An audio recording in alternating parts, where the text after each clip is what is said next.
얼마나 좋을까요? 꿈에도 그리던 예루살렘 성벽을 드디어 완공했어요. 그 누구도 이루지 못했던 70년간의 소원이에요. 그런데 이제 느헤미야 백성들이 한마음 한뜻이 되어 이걸 완공한 거예요. 그야말로 축제죠. 너무 좋겠죠. 이제 축배에 샴페인을 터뜨릴 때가 된 것 같아요. 그런데 아직 그럴 수 없어요. 웃을 수 없습니다. 아직도 해결해야 할 문제가 남아 있어요. 예루살렘 성벽은 재건하였으나 4절의 말씀처럼 그죠? 그 성읍은 광대하고 크다는 거예요. 그 주민은 적으며 예루살렘 성은 큰데 주민이 적대요. 그리고 가옥은 미처 건축하지 못하였음이니라.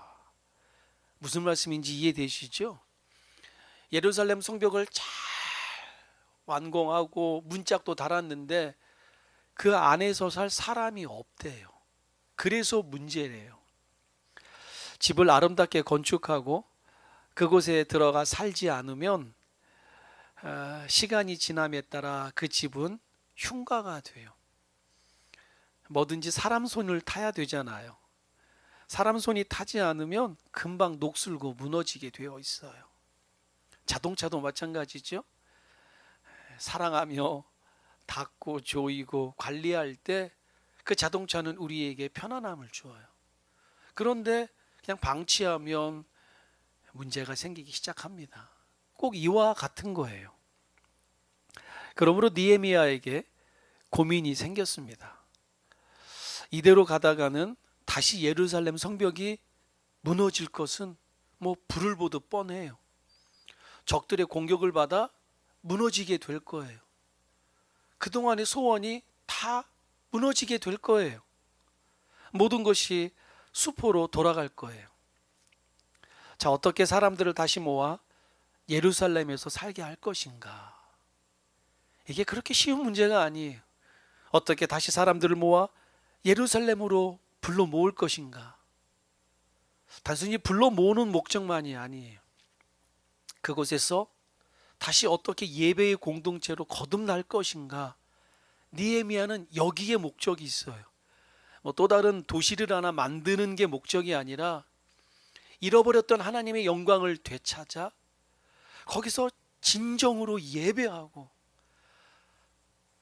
지금 제 몸에 막 전율이 도는데 우리 정말 뜨거운 예배, 하나님 함께하는 예배 드릴 때 우리 거기서 다 해결되잖아요. 거기서 깊은 만족감을 얻잖아요. 정말 하나님을 예배하는 자를 찾으시잖아요. 느헤미야 마음속에 이게 있는 거예요. 이 하나님의 거룩한 도성, 이곳에서 다시 예배 드려야 하는데, 하나님의 영광을 맛봐야 되는데, 그래서 예루살렘 성벽을 쌓을 때 제일 먼저 어디부터 시작했다고요? 기억하시죠? 양의 문부터 시작했다라는 거예요. 동편에 있는 마문, 그 넓고 화려한 길부터가 아닌 적들의 공격을 가장 먼저 받고 가장 힘든 양의 문부터 건축했다라는 거예요. 우리가 말씀을 통해서 은혜를 나누었듯 양의 문은 재물이 들어가고 나가는 길이에요. 재물이 들어가고 나가는 것은 바로 하나님께 예배 드리는 것이 무너졌기 때문에 느헤미야는 예배의 인도자들인 제사장들과 함께 양의 문부터 건축했다. 느헤미야의 중심을 볼 수 있는 것 아니겠습니까? 결국 예루살렘을 다 이렇게 세우고 예배드리기 목적이에요. 어떻게 하나님의 백성들이 하나님을 뜨겁게 예배하며 다시 말씀 붙들고 살아내는 이 은혜를 경험하게 할 수 있을까? 그러기 위해선 예루살렘 안에 들어와야 돼요. 들어와서 같은 말, 같은 뜻, 같은 비전으로 하나가 되어 제사장의 인도를 받아 뜨겁게 예배를 드리고 학자들의 인도를 받아 말씀 연구를 하며 그 말씀 붙들고 살아내는 하나님의 거룩한 백성으로 다시 리빌딩 해야 되는데, 그런데 그 누구도 예루살렘 안에 들어오려 하지 않아요. 너무나도 당연한, 그러나 반드시 해결해야 할 거룩한 부담감이 느헤미야에게 임한 거예요.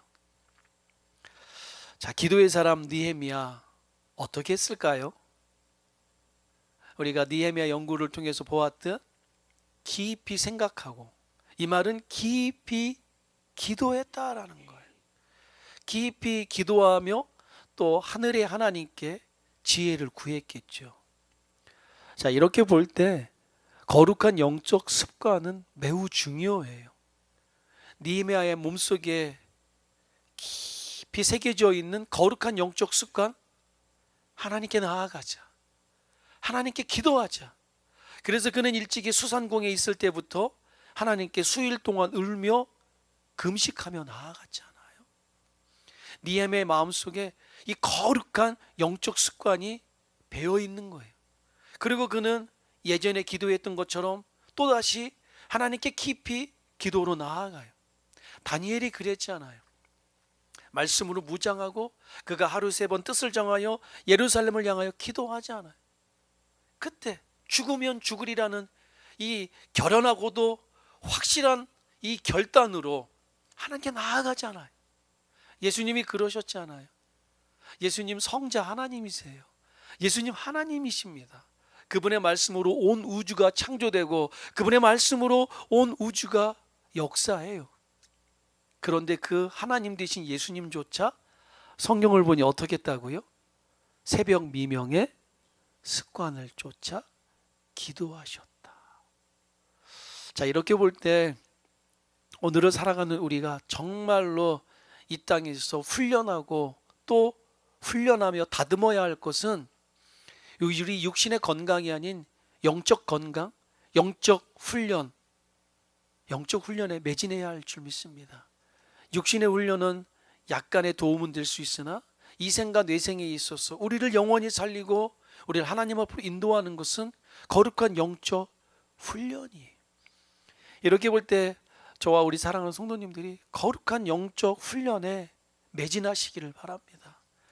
하나님을 가까이 하시기 바랍니다. 하나님이 여러분과 가까이 하실 것입니다. 말씀을 사모하시기 바랍니다. 말씀이 여러분을 인도하실 것입니다. 하나님께 기도하시기 바랍니다. 하나님께서 지혜를 주실 거예요. 자, 기도의 사람, 그가 하나님 앞에 깊은 묵상하고 또 묵상하는 가운데 마치 깊은 우물에서 시원한 생수가 올라오듯 하나님께서 그 누구도 생각하지 못하였던 하나님의 지혜를 느헤미야의 마음속에 생각나게 하세요. 하나님의 인도함을 받는 것이 이렇게 중요해요. 무엇이냐면요, 바로 페르시아에서 예루살렘으로 돌아온 자들의 인구조사를 다시 해보는 거예요. 5절 말씀이 그렇잖아요. 다시 한번 보실까요? 보면 5절 말씀 다시 한번 읽어봅니다. 시작. 내 하나님이 내 마음을 감동하사 귀족들과 민장들과 백성을 모아 그 계보대로 등록하게 하심으로 내가 처음으로 돌아온 자의 계보를 얻었는데 거기에 기록된 것을 보면, 아멘. 내 하나님이 내 마음에 감동하였다 말씀하고 있어요. 하나님께서 기도하는 느헤미야의 마음에 감동을 주셨다라는 거예요. 뜨거움을 주시고 생각을 주셨다라는 거예요. 자, 이 말씀을 원문, 히브리어 원문에 보면 이렇게 해석을 할 수가 있어요. 내 하나님께서 내 마음에 그 생각을 집어넣어 주셨다. 내 하나님께서 1차로 귀환한 백성들의 개수를 세어보도록 인구조사하도록 내 마음에 생각을 집어넣어 주셨다. 그렇게 말씀하고 있어요. 우리 사랑하는 성도님들이 대부분 다 영어 성경이 옆에 있죠. 영어 성경을 한번 보시기 바랍니다. 제가 갖고 있는 성경은 NIV 성경인데요, NIV 성경에 이렇게 기록하고 있죠. So, my God, 내가 이렇게 하나님께 깊이 기도했더니 나의 하나님께서 put it, 마치 하나님께서 put 들어서 집어넣어 주셨다, into my heart. 내 하나님께서 마치 나의 마음에, 내 생각에 너 이렇게 해봐라, 이렇게 하며 내 마음에 집어넣어 주셨다 라고 표현하고 있어요. 사랑하는 성도 여러분, 인생의 해답은 결코 사람에게 있지 않아요. 하나님께 있습니다. 하나님께서 인생의 해결의 정답을 주시는 거예요. 마음이 답답하십니까? 힘들고 어려우십니까? 그래서 하나님의 지혜가 그 무엇보다 필요하십니까? 하나님께 지혜를 구하십시오. 말씀 붙잡고 기도하십시오. 야고보 1장 15절에 말씀하지 않습니까? 너희 중에 누구든지 지혜가 부족하거든 모든 사람에게 후히 주시고 꾸짖지 아니하는 하나님께 구하라, 그리하면 주시리라. 아멘. 하나님께서 지혜를 주십니다. 하나님께서 그분의 측량할 수 없는 지혜를 우리 마음속에 집어넣어 주시는 거예요. 그래서 하나님의 지혜로 살게 하십니다. 인생의 고민과 정답을 주시는 거예요. 세상에 감당할 수 없는 지혜로 우리의 삶을 인도하십니다. 그래서 빌립보서 4장 7절에 다시 한번 우리에게 도장 찢듯 말씀하잖아요. 그리하면 내가 지혜가 부족하여 하나님께 구하면 모든 지각에 뛰어난 하나님의 평강이 그리스도 예수 안에서 너희 마음과 생각을 지키시리라. 이 은혜가 저와 여러분에게 동일하게 임하길 예수님의 이름으로 축원합니다. 자, 느헤미야는 하나님께서 느헤미야의 마음에 주신 그 생각으로 이제 자신 앞에 쌓여 있는 문제를 해결해 갑니다. 자, 어떻게 해요? 페르시아에서 돌아온 다시 귀환한 인구 조사를 하여 그들 중 일부를 택하여 예루살렘 안에서 다시 살게 하는 거예요. 이제 느헤미야는 대대적인 인구 조사에 들어갑니다. 포로로 끌려간 이스라엘 백성들, 이스라엘의 역사를 보면 총 3번에 걸쳐서 돌아오게 돼요. 자, 그 중에서 오늘은 처음으로 돌아온 1차 포로의 명단을 느헤미야가 얻게 돼요. 찾으라, 두드리라, 간구하라. 간구하는 자에게 하나님께서 길을 열어주시는 줄 믿습니다. 느헤미야가 만약 가만히 있었다면 이런 생각이 떠올랐을까요? 명단을 구할 수 있었을까요? 하나님 은혜를 주옵소서 간구하며 하나님께 나아갔더니 하나님께서 피할 길, 방법을 가르쳐 주시며 오늘 1차 명단을 주시는 거예요. 자, 5절부터 73절까지 기록된 명단이 바로 그 내용이에요. 정확하게 성경은 42,360명이었다 라고 그 숫자를 말해주고 있어요. 성경에서 이렇게 숫자를 말하는 이유는 뭘까요? 하나님께서 한 사람도 빠짐없이 그들의 이름을 기억하신다라는 것을 확연하게 보여주는 거예요. 자, 제가 여러분의 이해를 돕기 위해서 느헤미야 7장의 말씀을 간단하게 요약을 해보았어요. 한번 앞에 보시기 바랍니다. 자, 느헤미야 7장 5절에는 자, 그들의 이름들, 계보라고 말하죠. 족보예요. 족보대로 기록했다 말씀하십니다. 7절에서는 1차 포로 명단에서 그들을 인솔했던 12명의 리더들 그 이름을 기록하고 있죠.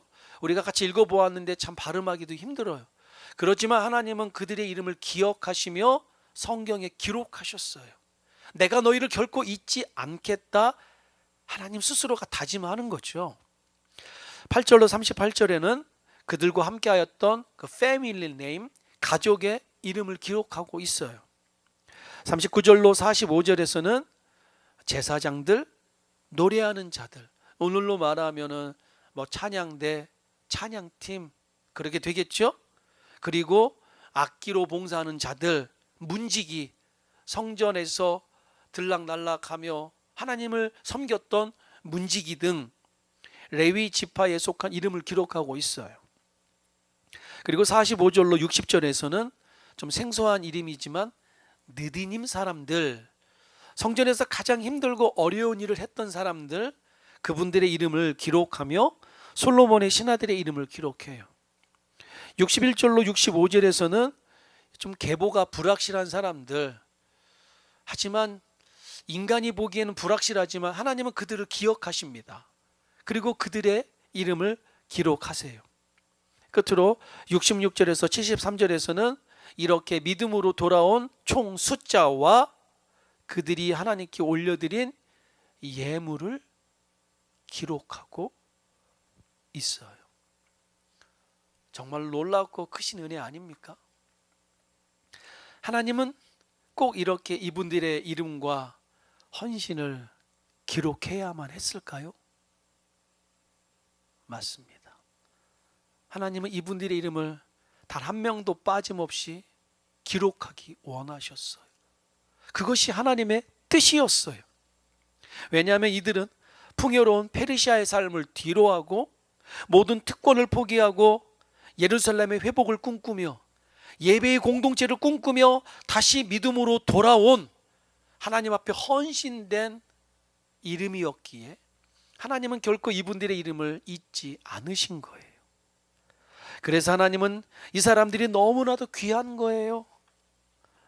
사랑하는 성도 여러분, 오늘 우리가 하나님을 위해서 헌신하며 내려놓을 때 세상 사람들은 여러분을 모를 수 있어요. 그런데 실망하지 않기를 바랍니다. 하나님은 여러분의 이름을 기억하시며 여러분의 족적, 어떻게 하나님을 섬겨 오셨는지 그 발걸음을 기억하십니다. 그리고 하나님은 그 희생을 기억하며 하나도 빠짐없이 기록해 놓으십니다. 어디에요? 하나님의 이 마음 한복판에 여러분의 헌신과 여러분의 이름을 기록하시는 거예요. 그 누구도 빼앗을 수 없도록. 사탄 마귀라 할지라도, 아무리 강력한 군대라 할지라도 하나님 마음판에 새겨진 여러분의 이름을 빼앗지 못하도록 하나님은 하나님의 마음판에 그분들의 이름을, 우리의 이름을 기록하시는 줄 믿습니다. 자, 어떻게 보면 느헤미야 7장에 나오는 사람들은 결코 대단한 분들이 아닙니다. 저와 여러분들처럼 지극히 평범한 사람들이에요. 지극히 평범한 사람들. 그러나 그들은 자신이 가진 모든 특권과 모든 좋은 것을 뒤로하고 바로 하나님 나라를 위해서, 예배 공동체를 위해서, 교회를 위해서 모든 것을 뒤로하고 험난한 길을 선택하였기에 하나님은 그분들의 이름을 높이시며 하나님의 책에 기록하신 거예요. 하나님이 보실 때 비록 보잘것없이 연약한 분들이라 할지라도 이분들이야말로 하나님의 마음을 시원하게 감동시킨 분들이었거든요. 아무도 돌아오려 하지 않는 이 황폐한 예루살렘, 그러나 42,360명의 이분들은 고국으로 돌아와 하나님께 다시 한번 헌신하며 다시 한번 기도하였던 이분들의 이름. 그래서 그 족보의 결론이 7장 73절에 이렇게 결론을 맺잖아요. 이와 같이 제사장들과 레위 사람들과 문지기들과 노래하는 자들과 백성 몇 명과 느디님 사람들과 온 이스라엘이 다 그 본성에 거하였느니라. 아멘. 자, 우리가 73절을 보았을 때 제사장들, 레위 사람들, 문지기들, 노래하는 분들, 이분들은 우리가 누군지를 알아요. 이분들은 이스라엘의 12지파에 속한 분들로서 아브라함의 자손이에요. 아브라함과 이삭과 야곱과 요셉의 믿음의 계보를 잇는 이스라엘의 12지파에 속한 분들입니다. 그런데 우리가 알 수 없는 느디님 사람들이 나오고 있어요. 느디님 사람들은요, 아브라함의 12지파에 속한 분들이 아니에요. 이분들은 이방인이에요. 이스라엘 백성에게 철저히 외면당하고 욕먹던 이방인들이에요. 그런데 이들은 레위 사람을 도와주는 일에 자자손손 하나님께 헌신된 자들이에요. 그래서 하나님께서 비록 이방인이었지만 그들의 이름을 기억하시는 거예요. 그리고 느디님 분들이 레위 사람들을 섬겼다. 이 말은 뭡니까? 레위 지파가 하나님께 예배를 드리는 지파 아닙니까? 대제사장, 제사장, 레위 지파에 있는 분들은 오로지 예배 드리는 것에 집중하는 분들이에요. 그래서 성경의 역사를 보면요, 레위 지파가 가장 안전한 곳에 살게 돼요. 예루살렘 성에서 가장 가까운 땅들이 있잖아요. 그 땅들은 다 레위 지파에게 하나님께서 허락하십니다. 자, 왜 그럴까요? 왜 하나님께서 법으로 레위 지파를 성에서 가장 가까운 곳, 우리가 보통 성을 지을 때 험난하고 어려운 데 짓지 않잖아요. 비옥하고 좋은 곳, 물가 있고 안전한 곳, 그거 한가운데 성을 짓게 마련이에요. 자, 그렇다면 성 주변이 가장 좋다라는 얘기가 되는 거예요. 그 성 주변에 가장 좋은 것을 레위 지파에게 주었어요. 왜요? 하나님께서 레위 지파에 먹고 마시고 사는 것을 책임지는 거예요. 뿐만 아니라 성 가까운 데서 농사를 짓기에 적군이 온다. 어떡할까요? 제일 먼저 안으로 들어와요. 들어와서 뭐 하라고요? 숨으라고요? 아니요. 제일 먼저 와서 하나님의 성, 예루살렘 성을 지키라는 거예요. 그 성 안에는 텐트가 있죠. 거룩한 성막을 지키라는 거예요. 하나님을 예배드리는 이 교회를 지키라는 거예요. 그 누구도 손을 대지 못하도록 법궤를 지키라는 거예요. 너희들 가장 먼저 어려움이 있을 때 들어와서 교회를 지키고 예배를 지키고 하나님께 드려진 모든 것들을 지키기 위해서 하나님께서 레위 지파에게 가장 좋은 곳, 가장 안전한 곳을 먼저 주시게 돼요. 자, 이 레위 지파가 하나님의 그 말씀에 순종하여 예배를 인도합니다. 자, 그러면 이렇게 앞에서 예배를 인도해요. 그러면 누군가는 뒤에서 보이지 않는 곳에서 허드렛 일을 도와줘야 돼요. 앞에서 보이는 게 다가 아니잖아요. 저 호숫가에 백조가 춤을 춥니다. 우리가 보기엔 춤을 추지만 그 밑에선 수없이 빠른 발이 움직이고 있어요. 오늘 한 번의 예배를 드리기 위해서 사랑하는 성도님들의 헌신이 있어요. 누가 어떻게 볼지 모르겠어요. 그러나 오늘 이 한 번의 예배를 위해서 기도로 준비하는 손길들이 있고요, 미리 연습하는 분들이 있고요, 하나님의 은혜가 임하도록 미리미리 준비하는 분들의 손길이 있어요. 마찬가지예요. 앞에서 보이는 것만이 다가 아니에요. 보이지 않는 곳에서 허드렛 일, 누가 알아주든 알아주지 않든 사명 감당하는 분들의 헌신이 있기에 오늘의 예배가 드려지는 것 아니겠습니까? 바로 느디님 사람들이, 레위 지파 제사장들이 하나님께 온전히 예배드리도록 그들은 마치 종과 같이, 노예와 같이 아무도 알아주지 않는다 할지라도 그들은 묵묵히 사명을 감당했다라는 거예요. 그래서 이 느디님 사람들의 별명이 있어요. 성전의 일꾼들. 영어로는 템플 서번트라는 단어를 쓰고 있어요. 예배드리는 종들이래요. 느디님 사람들의 종 별명이 성전에서 일하는 사람들. 그러니까 느디님 사람들은요, 예루살렘이 회복이 되고 예루살렘에서 드려지는 예배가 회복이 되면 이들은 또한 아무도 모르는 곳에서, 아무도 알아주지 않는 곳에서 묵묵히 그 일을 감당해야 합니다. 이분들도 이 사실을 알고 있어요. 아버지가 해오던 것, 할아버지가 해오던 것, 아무것도 모르는 그의 자녀들이 또 그것을 이어받아야 돼요.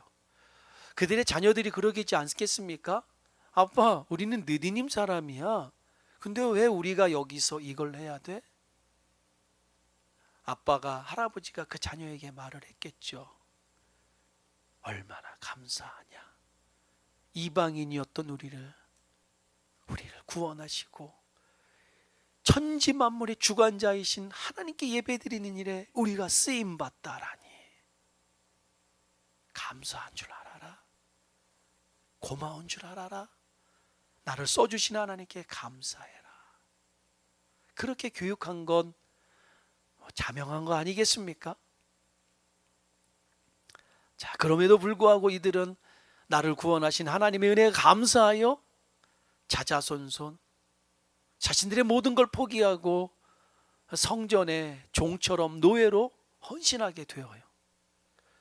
자, 하나님께서는 이렇게 아름다운 그들의 헌신을 기억하시고 그들의 이름을 성경책에 기록하신 거예요. 그래서 오늘 우리가 그분들의 이름, 한 분 한 분의 이름은 모르지만 느디님 사람들이 이렇게 하나님의 헌신하였다 우리가 기억하고 있는 것 아니겠습니까? 하나님은 앞에서 헌신하는 리더만 기록하지 않습니다. 하나님은 보이지 않는 곳에서, 남들이 알아주지 않는 곳에서 묵묵히 일한다 할지라도 그분들의 이름을 결코 잊지 않으시는 거예요. 자, 이제 말씀의 결론을 맺고자 하는데요, 오늘 말씀을 통해서 우리는 너무나도 중요하고 확실한 하나님의 영적 메시지를 받았어요. 첫 번째는 느헤미야는 깊은 고민을 가지고 영적 습관을 따라 하나님께 기도하였다. 하나님께서 간구하는 느헤미야의 마음속에 하나님의 생각을 집어넣어 주셔서 문제에서 빠져나올 수 있는 길을 주십니다. 사랑하는 성도 여러분, 오늘 저와 여러분이 이 광야 같은 세상을 살아가며 힘들 때가 있어요. 답이 보이지 않아 참 답답할 때가 있습니다.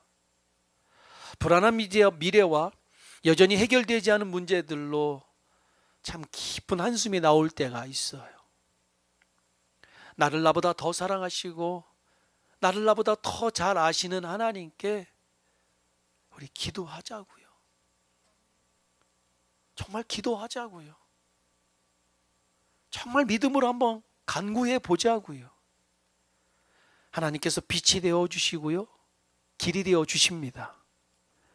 느헤미야의 마음속에 피할 길을 주셨듯 오늘 저와 여러분의 마음속에 하나님께서 어떻게 해요?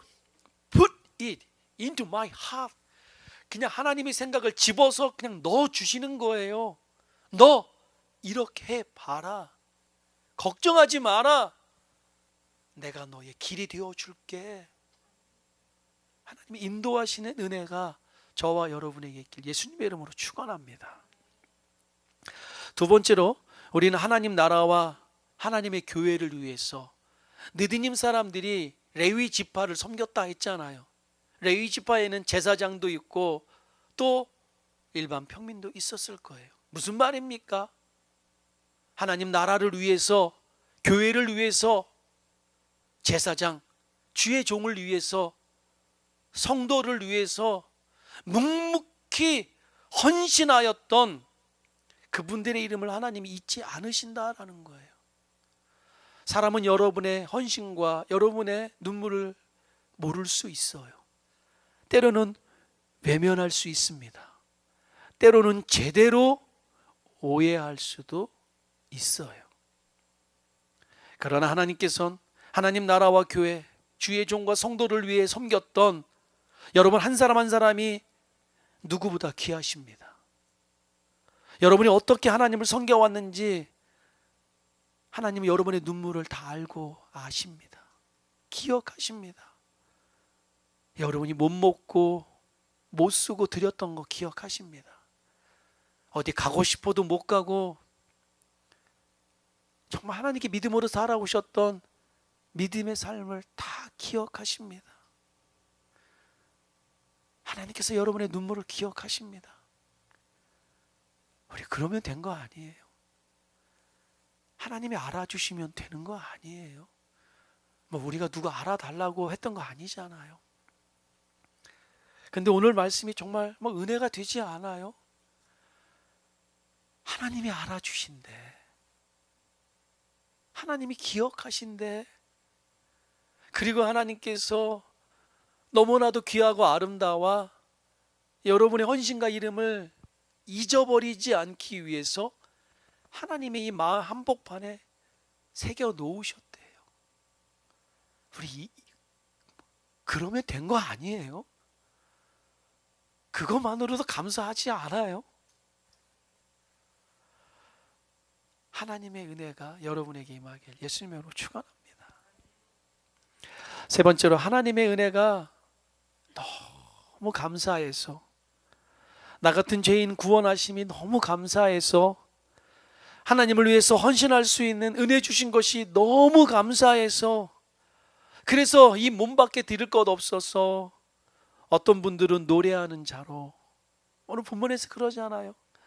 어떤 분은 문지기로, 어떤 분은 악기로, 어떤 분은 남들이 알아주든 못 알아주든 묵묵히 저 뒤에 그림자처럼 섬겨 왔던 것들을 하나님 다 기억하십니다.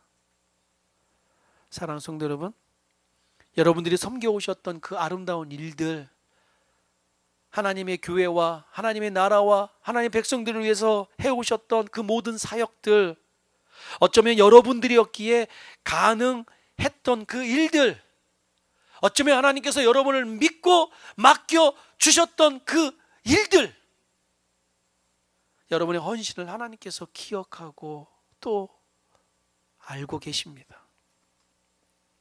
하나님께서 우리를 하나님의 몸된 교회를 섬기라고 하나님을 예배하는 자로 부르셨음을 보았습니다. 오늘 본문에 나오는 하나니처럼, 하나처럼 충성스럽게 우리가 감당하시기를 바랍니다. 여러분들이 하나님의 교회를 섬기는 그 작은 일 하나까지 하나님은 결코 잊지 않으십니다. 여러분의 이름을 잊지 않고 하나님의 마음판에 새기셨잖아요. 이제 하나님께서 갚아주시기 위해서 공의로우신 하나님께서 하나님 보좌 앞에 책들을 펼쳐 놓으시고 그것에 여러분의 이름을 적으시고 그 이름 밑에 여러분이 어떻게 섬겨오셨는지 그 믿음의 족적들을 기록하시고 하나님 여러분 만나기를 원하십니다. 네가 어떻게 섬겨왔는지 내가 다 안다. 눈물을 닦아주실 것이며 안아주실 거예요. 그리고 말씀하실 거예요. 세상 모든 사람들이 다 듣도록 나의 사랑하는 종이 나를 이렇게 섬겼다. 이제 내가 갚아주리라. 그 나라 바라보며 믿음으로 살아보자고요. 사도 바울이 그러잖아요. 그날에 내게 주실 그 상을 바라보며 내가 믿음의 경주를 한다. 오늘 힘들고 어려워도 우리 한번 믿음으로 살아보자고요. 믿음 붙잡고 말씀 붙잡고 살아보자고요. 나를 구원하신 하나님 은혜에 감사하여 몸 밖에 드릴 것 없어 다시 한번 이 몸 드려보자고요. 나와 나의 자녀들 한번 그렇게 키워보자고요. 하나님께서 어떻게 역사하실지 기대가 되지 않습니까? 오늘도 벌써 8월 마지막 주네요. 9월을 그렇게 살아보자고요. 10월을 그렇게 살아보자고요. 하나님의 넘치는 은혜와 사랑이 영원히 우리와 함께 하실 줄 믿습니다.